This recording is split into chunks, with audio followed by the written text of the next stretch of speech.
Hello বন্ধুরা, আমি বাপ্পা। আপনারা দেখছেন আপনাদের প্রিয় চ্যানেল দা ভিউ ফাইন্ডার। বন্ধুরা, আজকে 7 তারিখ 7ই জানুয়ারি 2024 রবিবার, ছুটির দিন। তাই একদিনের একটা ট্যুরে বেরিয়ে পড়েছি, ছোটোখাটো ট্যুর। বন্ধুরা, এখন রয়েছি শেওড়াফুলি স্টেশনে।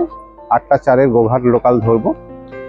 ট্রেনে গেলে তারকেশ্বর লাইনে আপনার গোঘাট স্টেশনে নেবে। এটা সামনে পড়ে, কাছে পড়ে, খুব কাছাকাছি। তাই আমরা এখন গোঘাট লোকাল ধরবো 8টা 4-এ। এরপর অনেক বেলা, আবার 10:30টার পর ট্রেন। সুতরাং কামারপুকুর ট্রেনে যাওয়ার হলে এই ট্রেনটা ধরাই ভালো। তাই এখন শেওড়াফুলি স্টেশনে পৌঁছে গেছি। সারাদিন কেমন ঘুরলাম, কি খেলাম, কিভাবে ঘুরবেন আপনারা, সমস্ত তথ্য দেখতে পাবেন এই ভিডিওয়ে। তাই বন্ধুরা, সঙ্গে থাকবেন। বন্ধুরা, 37373 হাওড়া গোঘাট লোকাল, যেটা হাওড়া থেকে 7টা 25 মিনিটে ছাড়ে। সঠিক সময়ে শেওড়াফুলি পৌঁছায় 8টা 4-এ। আর আমরা সেই ট্রেনে উঠে বেরিয়ে পড়ি গোঘাটের উদ্দেশ্যে। বন্ধুরা, এই গোঘাট থেকে কামারপুকুর খুবই কাছে, মাত্র 6 কিলোমিটার। আর জয়রামবাটি এই 14 কিলোমিটারের মতো। তবে যাওয়ার আর একটা রাস্তা রয়েছে, আপনি আরামবাগ থেকেও যেতে পারেন। গোঘাটের একটা সমস্যা আছে, এখানে ট্রেন কিন্তু খুব কম। সারাদিনে মাত্র 5টা না কয়েকটা ট্রেন আছে খালি। সেই কারণে অনেকে এই ট্রেনটা না পেলে আরামবাগ হয়েও যায়। আরামবাগ থেকে এর দূরত্ব হচ্ছে 15 কিলোমিটার হবে কামারপুকুর আপনার। সেখান থেকে অটো টোটোয় আপনি জয়রামবাটি চলে যেতে পারেন। যাই হোক, আমরা গোঘাট লোকাল ধরে নিয়েছি এবং নানা স্টেশন পার হতে হতে আমরা চললাম গোঘাটের দিকে। এই গোঘাট অবধি মোট আপনার 14টা স্টেশন। শেওড়াফুলি থেকে গোঘাট 15 নম্বর স্টেশন। সঠিক টাইমেই গাড়ি চলছে।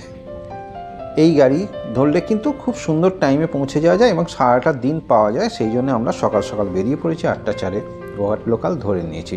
সুন্দর গ্রামের পরিবেশ দেখতে দেখতে পৌঁছে গেলাম গোঘাটের পথে। খুব এই দৃশ্য দেখতে দেখতে কখন পৌঁছে যাবেন বুঝতে পারবেন না। এই লাইনে কিন্তু খুব সুন্দর দৃশ্য দেখতে দেখতে যাওয়া যায়। তাই বন্ধুরা, এদিকে কিন্তু এই ট্রেনে আপনি গোঘাট যেতে, যদিও সময় অনেকটা লাগে, 2 ঘন্টার মতো, কিন্তু একদম বোর হবেন না। বন্ধুরা, একদিনে ঘোরার জন্যে একটা সুন্দর জায়গা এই কামারপুকুর জয়রামবাটি, সেটা আপনারা দেখলেই বুঝতে পারবেন। তাই বন্ধুরা, সঙ্গে থাকবেন, পুরো ভিডিওটা দেখবেন।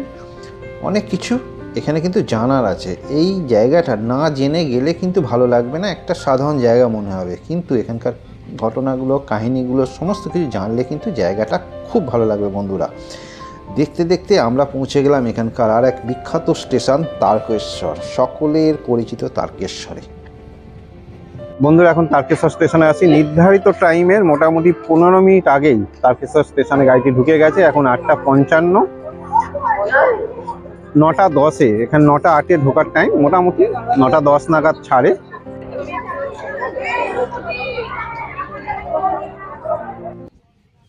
বন্ধুরা, একদম সঠিক টাইমে তারকেশ্বর থেকে ট্রেন ছেড়ে দিয়েছিল গোঘাটের উদ্দেশ্যে। এখান থেকে গোঘাট আরও 1 ঘন্টা মতো সময় লাগবে।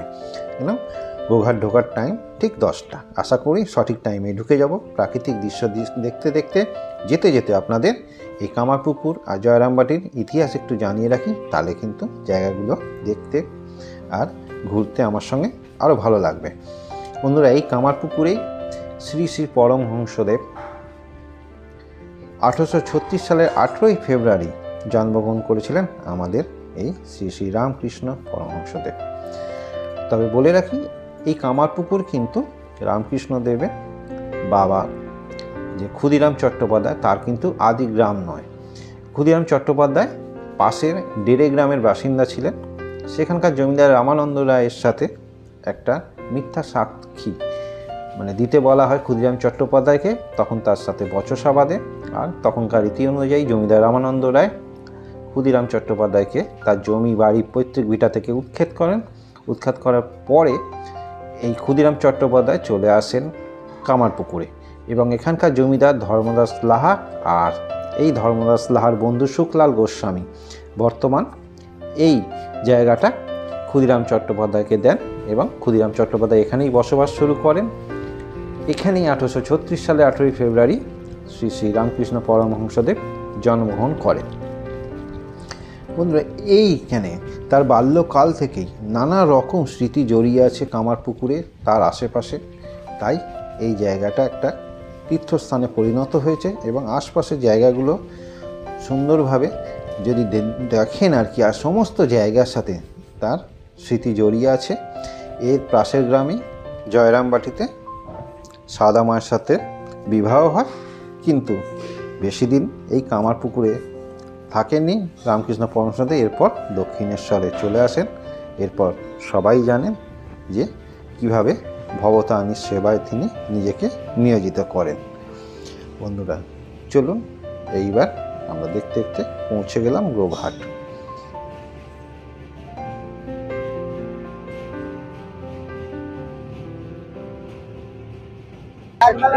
বন্ধুরা ঠিক ঘড়িতে 10টা বাজে আর আমরা পৌঁছে গেলাম, দেখতেই পাচ্ছেন গোঘাট স্টেশনে। ঠিক টাইমের একটু আগেই বলতে গেলে 10টার সময় আমাদের নামিয়ে দিল গোঘাট স্টেশনে।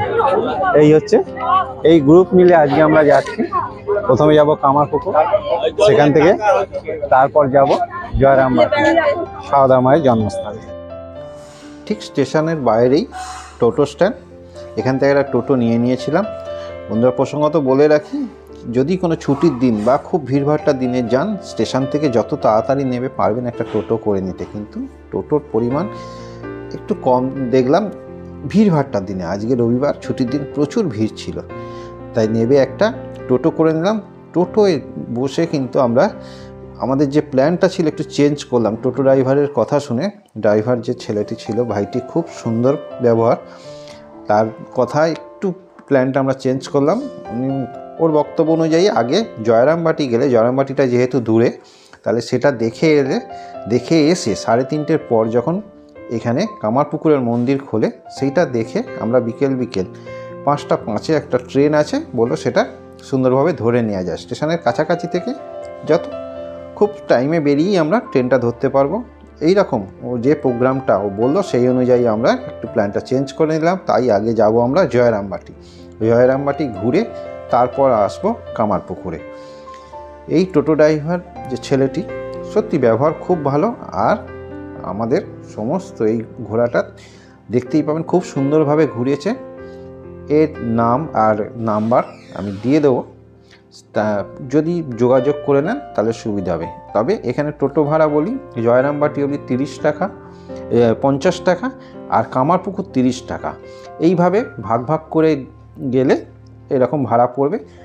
আলটিমেটলি ও একটা সাজেশান দিল, যদি আমরা পুরো সারাদিনের জন্যে টোটোটা বুক করে নিই, তাহলে সমস্ত জায়গাও সাইট সিন সব কিছু ঘুরিয়ে দেবে।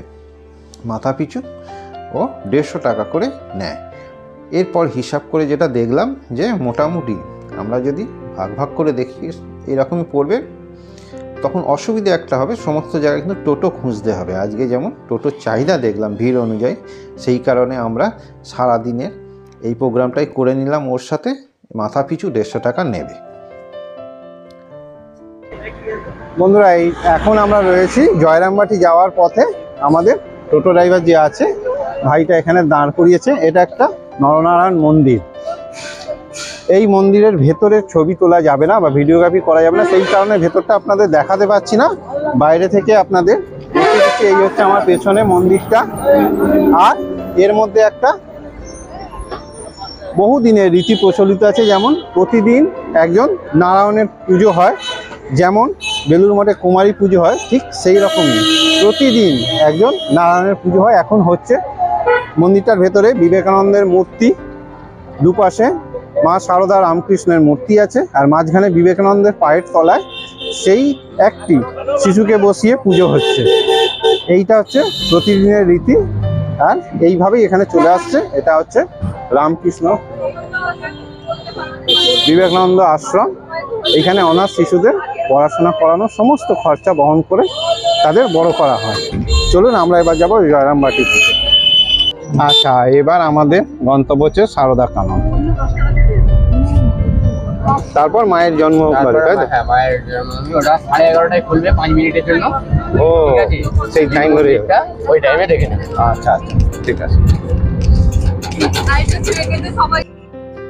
হ্যাঁ বন্ধুরা, এইবার আমরা চলে এসেছি জয়রামবাটি যাওয়ার পথে শ্রী শ্রী মা সারদা কানন। দেখতেই পাচ্ছেন, এটা হচ্ছে মা সারদার বাড়ি থেকে একটু দূরে, একটুখানি এই মেঠো পথ ধরেই মা শারদা এইখানে আসতো স্নান করার জন্য। আর এইখানেই বানানো হয়েছে শ্রী শ্রী মা শারদা কানন। এর ভেতরেই যাব, চলুন এখন দেখবো ভেতরটা কিরকম লাগে।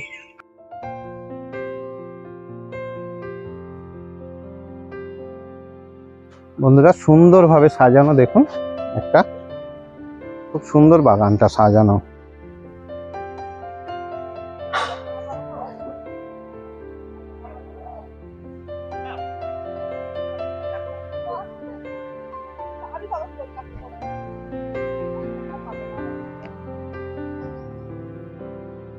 কথিত আছে যে এই মা শারদা এই ঘাটেই স্নান করতে আসতেন। তার এই বাড়ির পথ দেখুন, মেঠো পথ দিয়ে মাঠের মাঝখান দিয়ে এই ঘাটকে তিনি গঙ্গা বলতেন এবং এই গঙ্গা ঘাটে 4 ভাইকে নিয়ে স্নান করতে আসতেন মা শারদা। আরো বর্ণনায় পাওয়া যায় যে, গ্রামের লোকের মুখের বর্ণনায় এটা পাওয়া গেছে যে যখন স্নান করে মা শারদা উঠতেন, মানে ডুব দিয়ে উঠতেন, তখন তার ভাইরা নাকি তার মধ্যে দুর্গা মূর্তি দেখতে পেতেন বেশ কয়েকবার। কিন্তু এইটা গ্রামের লোকেদের মুখে মুখে প্রচলিত যে এই রকম তার ভাইরা বলেছিলেন আর কি, মা শারদার মধ্যে মা দুর্গার মূর্তি দেখতে পাওয়া গিয়েছিল। আর এই জায়গাটাই তাই পবিত্র স্থান। এখানে এই জায়গাটাকে তাই সুন্দরভাবে দেখুন একটা বাগান বানিয়ে রাখা হয়েছে, মা শারদা কানন এই নাম দিয়ে এইখানে এই বাগানটা বানানো হয়েছে। আর এই দিকে সোজা গেলেই মেঠো পথ ধরেই মা শারদার বাড়ি দেখা যায়। বেশ কিছুটা গ্রামের পথ দিয়ে এসে এইখানেই ভাইদের নিয়ে স্নান করতে আসছে। খুব কম ইউটিউব চ্যানেলে কিন্তু এই জায়গাটা বর্ণনা আছে। বন্ধুরা আশা করি আপনাদের ভালো লাগবে। বলে রাখি, যদি ভালো লাগে এই ধরনের ইনফরমেশন পেতে, এই ধরনের ভিডিও পেতে আমার চ্যানেলটা অবশ্যই সাবস্ক্রাইব করবেন। চলুন আরও অনেক জায়গা আপনাদের ঘুরে দেখাবো এই মেঠো পথ ধরে। দেখুন ওই দূরে দেখা যাচ্ছে যে চালাটা, ক্যামেরা কতটা ধরতে পারছে জানি না, ওই চালার পাশেই হচ্ছে মা শারদার বাড়ি। ওই বাড়ি থেকে এই মেঠো পথ ধরে ভাইদের নিয়ে স্নান করতে আসতেন মা শারদা। বন্ধুরা কামারপুকুর জয়রামবাটি এলে এই জায়গাটা কিন্তু মাস্ট ওয়াচ। খুব সুন্দর জায়গা, এখানটা অবশ্যই ঘুরে যাবেন, খুব ভালো লাগছে জায়গাটা। জয়রামবাটি মায়ের বাড়ি থেকে একটু দূরে। আপনারা যেভাবেই আসুন মায়ের বাড়ি থেকে হাঁটা পথই মোটামুটি 10 মিনিটের মতো হাঁটলেই পৌঁছে যাবেন এই বাগানে। খুব ভালো লাগবে। এই দেখুন, এই হচ্ছে পেছনে আমার পরিবার, এদের নিয়েই আজকে এসছি কামারপুকুর জয়রামবাটি ঘুরতে। বন্ধুরা এরপর আমরা এই শারদা কানন দেখে বেরিয়ে পড়ি মায়ের বাড়ির উদ্দেশ্যে। এই জয়রামবাটি কিন্তু বাঁকুড়া ডিস্ট্রিক্টে আর কামারপুকুর হচ্ছে হুগলি ডিস্ট্রিক্টে। আমরা এখন বাঁকুড়া ডিস্ট্রিক্টে এই জয়রামবাটিতে রয়েছি। চলুন এবার মায়ের বাড়ি দেখে নিই। বন্ধুরা এখন রয়েছি জয়রামবাটি মা শারদার জন্মস্থানে। এই পেছনেই এই জয়রামবাটি গ্রামে এই বাড়িতেই জন্মেছিলেন মা শারদা। এখানে বন্ধুরা এর ভেতরে কিছু দেখানো যাবে না, কেন এখানে মা শারদার জন্মভূমি বলুন আর শ্রী রামকৃষ্ণের জন্মস্থান যে বলুন, তার ভেতরে কোনো ভিডিওগ্রাফি করা নিষিদ্ধ। সেই কারণে বন্ধুরা বাইরে থেকে সমস্ত কিছু দেখাবো। সমস্ত তীর্থস্থানের মতো এরও রাস্তার দুপাশে দেখুন নানা রকম এরকম দোকানপাট রয়েছে। আর এই ঠিক পেছনেই দেখতে পাচ্ছেন এই যে কুটিরগুলো রয়েছেন, এগুলোই ওনাদের মা শারদার বাড়ি। দেখতেই পাচ্ছেন এইরকম ভেতরে আরও 2-1টা কুটির আছে, আর একটা সুন্দর মূর্তি করা আছে, আর একটা মন্দির করা আছে যার মধ্যে মা শারদার মূর্তি বসানো আছে। এবং এই মূর্তিটা সারা দিনে মাত্র 5 মিনিটের জন্য খোলা হয়। এই ঠিক 11:30 থেকে আপনার 11:30 থেকে 11:35 পর্যন্ত খোলা হয়। মন্দিরের ভেতরে মূর্তিটা দেখার হলে এই টাইমে আপনাকে ভেতরে থাকতে হবে। এরপর মন্দির বন্ধ হয়ে যায়, আবার 3:30 খোলা হয়। মন্দির বলতে এরকম ভেতরে বেশ কিছু মন্দির ছোট ছোট বানানো আছে। আর এই সব আমার পেছনে কুটিরগুলো দেখছেন, এইরকম বেশ কিছু কুটির আছে। এইগুলো হচ্ছে আমার পেছনে যেটা দেখছেন মা শারদার নতুন বাড়ি। হ্যাঁ, পরে এই কুড়ে ঘরগুলো তৈরি হয়েছিল এবং মা শারদা এখানে চলে আসেন। আর এর ভেতরে যেখানে জন্মেছিলেন মা শারদা, সেটা এর ঠিক ভেতরে ঢুকে বাঁ দিকটায় আছে। সেগুলো কিন্তু ভিডিও করে দেখানো যাবে না, এই কারণে বাইরে থেকে আপনাদের সমস্ত কিছুটা দেখানো। সোজা দেখতে পাচ্ছেন শ্রী শ্রী মাতৃ মন্দির, এর ভেতরেই রয়েছে মা শারদা, যেখানে জন্মেছিলেন যে ঘরে, সেই কুড়ে ঘরটার ভেতরেই আছে। ঢোকার মুখে দুদিকে দেখছেন ছোট ছোট এরকম সমস্ত তীর্থস্থানের মতো এখানেও দোকান রয়েছে এরকম। আর এই হচ্ছে মূল গেট, এর ভেতরে আর কিছু দেখানো যাবে না। আর এই সাইডে দেখুন, এই ঢোকার মুখে ডান দিকে আছে এটা মা শারদার নতুন বাড়ি। এইরকম পুরোনো বাড়িটা ভেতরে ঢুকে বাঁ দিকে রয়েছে। এই হচ্ছে ঢোকার মুখে মা শারদা, এটা হচ্ছে নতুন বাড়ি। এই গেটটায় 11:30টায় বন্ধ হয়ে যায়, জাস্ট কিছুক্ষণ আগে বন্ধ হয়েছে। এর ভেতরে মা শারদার নতুন বাড়ি রয়েছে। আর আপনার এই বাঁ দিকে রয়েছে, দেখতে পাচ্ছেন, এর ভেতরে আছে আপনার মা শারদার পুরোনো বাড়ি, দুটো এরকম কুড়ে ঘর আছে। আর এর ভেতরে একটা নবনির্মিত মন্দির আছে, যার মধ্যে শারদা মায়ের মূর্তি বসানো আছে একটা, এবং সেটা সারাদিনে ওই 5 মিনিটের জন্যই খোলা হয়। ভিতরে সুন্দর সাজানো। আর এখানে আপনার ভোগ বিতরণ হয়। আপনি সকালে এসে যদি কুপন কেটে নেন, মোটামুটি এই 11:30টার পরই 12টা থেকে শুরু হয়ে যায় ভোগ বিতরণ। আমরা আজ ভোগ গ্রহণ করিনি, কারণ সমস্ত জায়গাটা ঠাকুর এই জয়রামবাটি কামারপুকুর দুটোই কভার করতে হবে বলে আমরা ভোগ নিইনি। কেন, আজকে খুব ভিড় ছিল, প্রচুর ভিড়, আর প্রচুর সময়ও লাগতো। সেই কারণে আমরা একটু টিফিন করে নেব বলে এগিয়ে গেলাম বিখ্যাত বাঁকুড়ার বিখ্যাত চপ মুড়ির দোকানে। এখানে এলে কিন্তু এটা মিস করবেন না। এখানকার তেলে ভাজা মুড়ি বিখ্যাত, দেখতেই পাচ্ছেন। পুরো পরিবার মিলে আমরা জমিয়ে তেলে ভাজা মুড়ি খেলাম। বড় বড় বেগুনি, ঠিক 1 হাত সাইজের বেগুনি, আর একটা করে চপ, সঙ্গে মুড়ি, মাত্র 20 টাকা। মানে আপনার পুরো জিনিসটা আমাদের পক্ষে মানে খাওয়াটাই চাপ হয়ে গেল আর কি। কিন্তু টেস্ট ছিল বেশ ভালো, সারা দিন পাওয়া যায়। তাই আমরা একটু এই টিফিন করে নিলাম। এরপর কামারপুকুর গিয়ে ইচ্ছা আছে সেখানে খাওয়া দাওয়া সারবো আমরা। এখনই মোটামুটি প্রায় 12টা মতো বাজে, সেই কারণে একটু দেরি করেই খাওয়া দাওয়া করব। এই চপ মুড়ি খেয়ে নিলাম, দেখতেই পাচ্ছেন গরম গরম বেগুনি ভাজা হচ্ছে। এটা খেয়ে দিয়ে আমরা চলে গেলাম, পাশেই একটা মন্দির আছে সিংহবাহিনী মন্দির। সেই সিংহবাহিনী মন্দির দেখতে জয়রামবাটি মায়ের মন্দির থেকে বেরিয়েই পাশেই বেশ সকলেই বলল দেখার মতো একটা মন্দির রয়েছে, এটা দেখে নিন। আমরা তাই এখন রয়েছি সিংহবাহিনী মন্দিরে।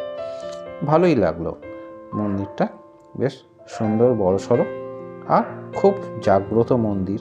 দেখলাম অনেকটা জায়গা নিয়ে বিস্তৃত, চারিদিকে কিন্তু প্রচুর অনেক ছোট ছোট নাট মন্দির টাইপ করা রয়েছে, এবং বোঝাই যাচ্ছে এখানে সারা বছর কিন্তু নানা রকম অনুষ্ঠান হয়। সারা দিন এই মন্দিরটা খোলা থাকে। গেলে অবশ্যই এই মা সিংহবাহিনী মন্দির দেখে নেবেন। আমরা এই মন্দির দেখে তারপর রওনা দেব কামারপুকুরের উদ্দেশ্যে। বন্ধুরা, প্রসঙ্গত বলে রাখি, আপনাদের দেখিয়ে দেব এই জয়রামবাটিতে কিন্তু বেশ কিছু হোটেল লজ রয়েছে। এখানে এসে কিন্তু একটা রাত্রি আপনারা কাটাতে পারেন, তাহলে দুটো জায়গা খুব ভালোভাবে সুন্দরভাবে ঘুরতে পারবেন, কোনো অসুবিধা নেই। ঠিক এই জয়রামবাটি মায়ের মন্দিরের পাশেই সুন্দর সুন্দর বেশ কয়েকটা লজ হোটেল আছে, দেখলাম আপনাদের দেখিয়ে দিচ্ছি। আর এখানে গাড়ি নিয়ে এলে, 4 চাকা 2 চাকা কোনো গাড়ি নিয়ে এলেই অসুবিধা নেই।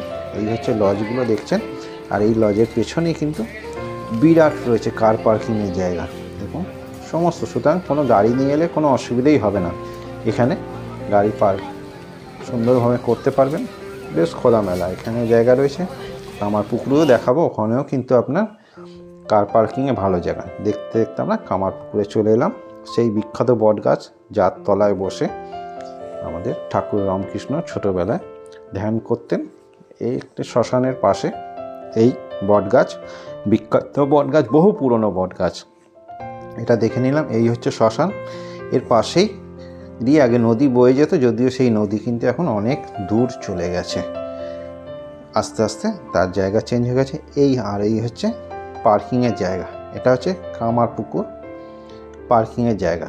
এই পার্কিং থেকে বেরিয়েই কিছুটা হেঁটে গেলেই আপনি আমাদের রামকৃষ্ণদেবের মঠ পেয়ে যাবেন। এইখানে আমরা কিছুক্ষণ কাটিয়ে চলে এলাম কামারপুকুর মঠে। দেখতেই পাচ্ছেন সাজানো গোছানো মঠ। মঠটা আপনাদের খুব ভালোভাবে দেখাতে পারবো না, একটাই সমস্যা যে এখানে কিন্তু ভেতরে ভিডিওগ্রাফি করা বারণ। এই হচ্ছে আমাদের ঠাকুর শ্রী রামকৃষ্ণের ঘর। এই সেই কুঁড়ে ঘর বিখ্যাত, আর পাশে রয়েছে বিখ্যাত আম গাছ।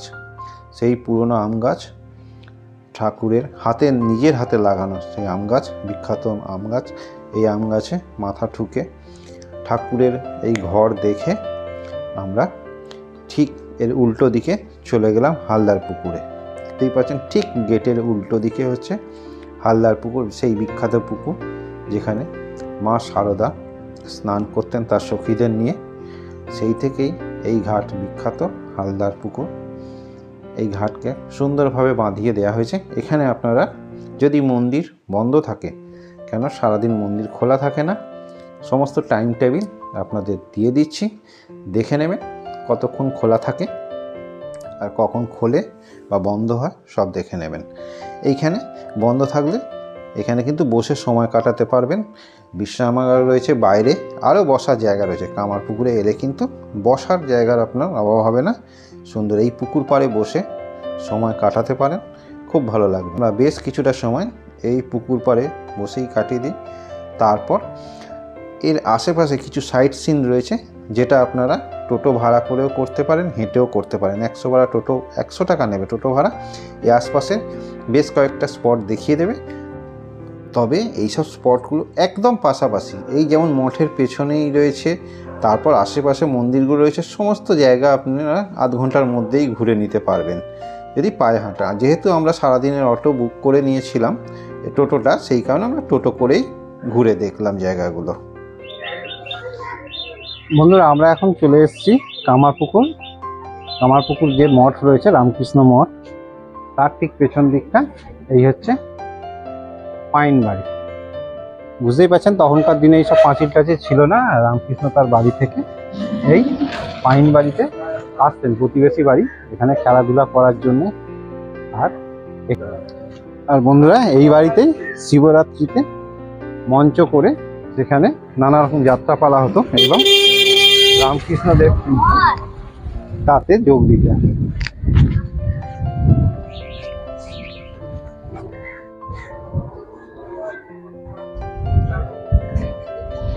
এই হচ্ছে বন্ধুরা সেই বিখ্যাত পাইন বাড়ি।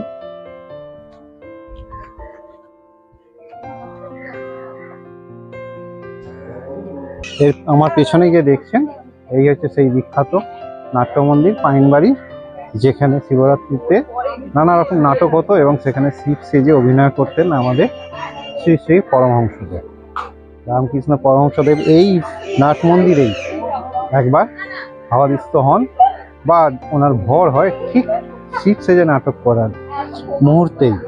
সেই থেকে এই নাট্যমঞ্চ সবার কাছে একটি পবিত্র স্থান হিসেবে গণ্য হয়।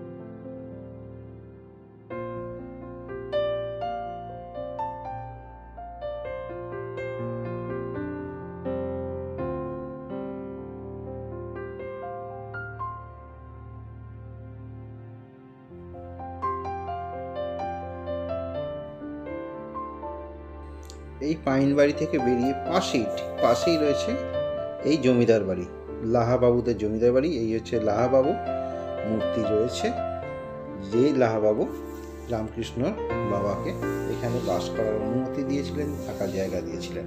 আর এই হচ্ছে লাহাবাবুদের কালী মন্দির। দেখতেই পাচ্ছেন এই কালী মন্দিরটা বিখ্যাত লাহাবাবুদের কালী মন্দির হিসেবে। আর এটা হচ্ছে 3 তলা কালী মন্দির। ওপরে একটা ছোট্ট ফ্লোর আছে, আর একটা কিন্তু মাটির নিচে ফ্লোর আছে বলা হয়। সেটা এই মন্দিরে উঠলে একটা সিঁড়ি দেখা যায়, ওঠার আর নাবার দুটোই দেখা যায়। বলা হয় সেই যুগে মানে বর্গীদের আমল ছিল, এবং বর্গীরা যখন আক্রমণ করত তখন লাহাবাবুরা পরিবার সমেত তার ধন সম্পত্তি নিয়ে, গয়নাগাটি নিয়ে এই কালী মন্দিরের নিচের ফ্লোরে নিচে চলে যেতেন এবং সেখানে গিয়ে আত্মগোপন করতেন। সেই কারণেই কালীবান মন্দিরটা এইভাবে বানানো হয়েছিল। আর এই কালী মন্দিরের ভেতরে চারদিকে এরা ঝুলন সাজানো হয় না, বড় বড় মূর্তি দিয়ে আমার ঠাকুর রামকৃষ্ণের ছেলেবেলা, তার জীবনের নানা রকম ঘটনা সুন্দরভাবে বর্ণনা করা হয়েছে, যেগুলো দেখতে খারাপ লাগবে না, ভালোই লাগবে। সুন্দর সুন্দর এবং ঘটনাগুলো সমস্ত তার জন্ম থেকে শুরু করে তার জীবনের নানা কাহিনী এখানে সুন্দরভাবে বর্ণনা করা হয়েছে। আর এই জমিদার বাড়ি ঠিক গেটের বাইরেই আছে একটা দুর্গা মন্দির, সেটা দেখাবো। আর তার উল্টো দিকে রয়েছে আমাদের ঠাকুর রামকৃষ্ণের পাঠশালা, এটা দেখে খুব ভালো লাগে। মানে এই সমস্ত জায়গাগুলো কিন্তু যেগুলো দেখাচ্ছি খুব আশেপাশে, একদম দূর নেই। এই আপনি একটা জায়গা থেকে বেরোবেন আর একটা স্পটে পৌঁছে যাবেন। দেখুন পাইনবাড়ি পাশেই জমিদার বাড়ি, এটা এর বাইরেই পাঠশালা, এর আশেপাশে হালদার পুকুর, আরও দুটো মন্দির আছে। এই হচ্ছে দুর্গা মন্দির, লাহাবাবুদের দুর্গা মন্দির, ঠিক লাহাবাবুদের গেটের বাইরেই। এই মন্দিরেই বলা হয় চক্ষু দান করেছিলেন দুর্গা দেবী, দুর্গার একবার চক্ষু দান করেছিলেন শ্রী শ্রী রামকৃষ্ণের পরামর্শতে। এখানে জমিদার বাড়ি দুর্গা পুজো হতো পুরনো আমলের, জানেন সমস্ত জমিদার বাড়িতেই একটা দুর্গা মণ্ডপ ছিল। এটা হচ্ছে লাহাবাবুদের দুর্গা মণ্ডপ। আর এই দুর্গা মণ্ডপের ঠিক উল্টো দিকেই মানে পেছন ফিরলেই দেখতে পাবেন এই পাঠশালা। এই পাঠশালায় যেহেতু রামকৃষ্ণদেব পড়াশোনা করেছিলেন, সেই কারণে এটাও একটা বিখ্যাত স্থান হয়ে গেছে, সবাই দেখতে আসেন। আর এটা দেখে ভালো লাগলো, সেইভাবেই রাখা আছে পাঠশালাটা, যেভাবে ছিল ঠিক সেইভাবেই রাখা আছে দীর্ঘদিন ধরে, সেইভাবে রাখা হয়েছে। শুধু মাথার উপর খড়ের চালটা সম্পূর্ণ নষ্ট হয়ে যাওয়ায় এই চালটা টিনের চাল করা হয়েছিল, সেটা বহুদিন ধরেই এরকমই আছে। এটাও দেখতে ভালো লাগবে। এই টিনের চালের পাঠশালা, এখানেই নাকি যোগ করতেন। কখনোই নাকি রামকৃষ্ণ জীবনে শোনা যায় গ্রামের পাঠশালার যে শিক্ষক ছিলেন সেই গুরুদের মুখে শোনা যায় তিনি কখনো বিয়োগ করতেন না।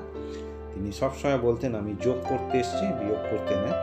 তাই সমস্ত যোগ ঠিক করতেন, কিন্তু কখনো তিনি নাকি বিয়োগ করেননি। সবই কাহিনী এখানে বর্ণিত আছে, এবং এখানে গাইড পাওয়া যায়, তারা কিন্তু এগুলো সুন্দরভাবে আপনাকে বর্ণনা করে দেবে। আর ঠিক তার পাশেই রয়েছে উল্টো দিকে গোপেশ্বর শিব মন্দির। এটাও একটা স্পট আর কি, যেগুলো টোটো অটোওয়ালারা ঘুরে দেখায়। এই গোপেশ্বর মন্দির বিখ্যাত হয়ে যায় কেন? গ্রামের মানুষের যখন বলে যে রামকৃষ্ণর মাথার ঠিক নেই, তখন তার মানে এখানেই 3 দিন হত্যা দিয়ে পড়েছিল।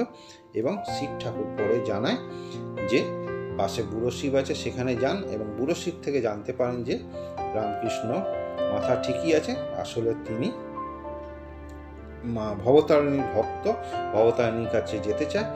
এরপরই তাকে পাঠিয়ে দেওয়া হয় আমাদের দক্ষিণেশ্বরে। আর এর পাশে এই পেছনে এই গোপেশ্বর মন্দিরের পেছনে রয়েছে হালদার পুকুর, দেখতেই পাচ্ছেন। ভুল বললাম, এটা কামার পুকুর। এই পুকুরের নামেই এই জায়গার নাম কামার পুকুর হয়েছে। কামাররা নাকি এই পুকুরটা কেটেছিল, আর এই পুকুরের চারপাশে কামাররা থাকতো। এটা থেকে বেরিয়ে পাশে চলে যাবেন তার ভিক্ষা মায়ের মন্দির। এখানে হচ্ছে আপনার শ্রী শ্রী রামকৃষ্ণের ভিক্ষা মা ধনী কামানি। সেই ধনী কামানিকে ভিক্ষা মা করেছিলেন পৈতের সময়, যে মানে ভিক্ষা মা করা হয়, রামকৃষ্ণ ভিক্ষা মা করেছিলেন। আর এই ধনী কামানির পাশেই মন্দির রয়েছে। এই মন্দিরে ধনী কামানির মূর্তি আছে, এবং সে রামকৃষ্ণকে কোলে নিয়ে আছে, এবং পাশে একটা আমাদের রামকৃষ্ণ মূর্তিও করা আছে। এটাও একটা দর্শনীয় স্থান, দেখতেই পাচ্ছেন। এই ভেতরে ধনী কামানির মূর্তি, দুপাশে মা শারদা আর রামকৃষ্ণের মূর্তি বসানো আছে। এই মন্দিরটা সাইট সিন হিসেবে দেখানো, এটাও পাশে। আরও দু একটা আছে।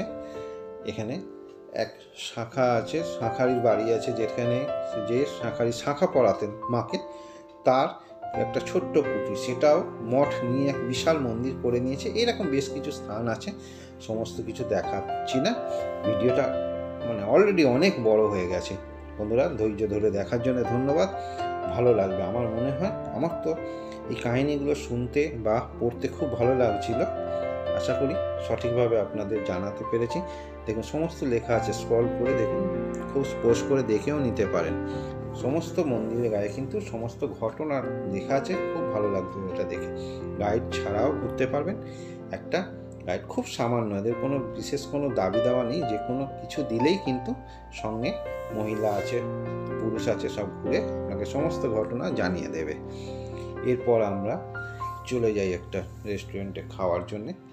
বুঝতেই পারছেন আমাদের টোটো ড্রাইভার ছেলেটি সত্যি খুব ভালো ছিল। সুন্দর একটা জায়গায় নিয়ে যায়, আপ্যায়ন রেস্টুরেন্ট বলে, বেশ কিছুটা দূরে, অনেকটা দূরে, প্রায় কিলোমিটার 2 দূরে আমাদের নিয়ে গিয়ে এই আপ্যায়ন রেস্টুরেন্টে খাওয়া, অসাধারণ খাওয়া দাওয়া।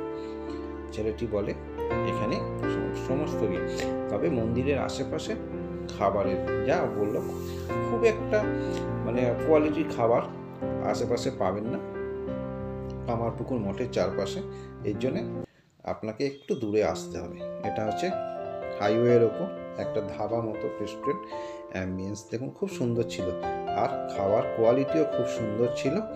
আপ্যায়ন রেস্টুরেন্ট, এখানে কোনো অটো ড্রাইভারকে বলে কিন্তু আসতে পারেন। খুব সুন্দর, মানে খাবার কোয়ালিটি নিয়ে কথা হবে না। আমরা সকলে মোটামুটি বেশ ভালোভাবেই খাওয়া দাওয়া সেরে এরপর আমরা রওনা দিয়ে দিই গোঘাটের উদ্দেশ্যে। বেশ 5টা 5-এর একটা গাড়ি। প্রসঙ্গত বলে রাখি, এই গাড়িটা কিন্তু একটা ব্যাপার, যে যদি সার্চ করেন গোঘাট টু হাওড়া তাহলে কিন্তু পাবেন না। আমাদের নাবার সঙ্গে সঙ্গে টোটো ভাই জানিয়ে দিয়েছিল যে 5টা 5-এ একটা গাড়ি আছে। আমি কিন্তু খুঁজে পাচ্ছিলাম না, বললো না এইভাবে পাবেন না, কেন এটা তারকেশ্বর লোকাল হিসেবে যায়, আবার তারকেশ্বর থেকে এটা হাওড়া যায় সেই ট্রেনটায়। সেই কারণে গোঘাট থেকে হাওড়া সার্চ করলে সন্ধ্যে 7টার পর ট্রেন দেখাবে আপনাকে, বিকেল 5টা 5-এর ট্রেনটা কিন্তু দেখাবে না, এটা জানিয়ে রাখলাম। এই হচ্ছে চলে এলাম আমরা গোঘাট বাস স্ট্যান্ড থেকে একটু দূরেই গোঘাট স্টেশনে। এখানে কিন্তু বাস স্ট্যান্ডটা বেশ 1 কিলোমিটার মতো ডিস্টেন্স গোঘাট স্টেশন থেকে। বন্ধুরা আমরা দেখতে দেখতে চলে এলাম বন্ধুরা ফেরার পথে গোঘাট স্টেশনে। আশা করি বন্ধুরা আমার এই ভিডিওটা আপনাদের ভালো লাগলো। যদি ভালো লাগে সঙ্গে থাকবেন এই আমি আশা রাখছি। লাইক করবেন, সাবস্ক্রাইব করবেন, ভালো থাকবেন, সুস্থ থাকবেন। আবার আমরা এই সুন্দর দৃশ্য দেখতে দেখতে ট্রেনে করে ফিরলাম শেওড়াফুলির পথে। ঠিক 5টা 5-এর গোঘাট লোকাল 5টা 5-এই ছেড়েছিল, আর আমাদের ঠিক 7টার সময় শেওড়াফুলিতে নামিয়ে দেয়। বন্ধুরা সারাদিনের এই জার্নি মানে কিছু বুঝতেই পারিনি, এত ভালো লেগেছিল সারাদিন ঘোরা। বন্ধুরা সঙ্গে থাকার জন্যে আবার ধন্যবাদ। ভালো থাকবেন, সুস্থ থাকবেন, সময় পেলেই এরকম ছোট ছোট ট্যুরে বেরিয়ে পড়বেন। ধন্যবাদ বন্ধুরা।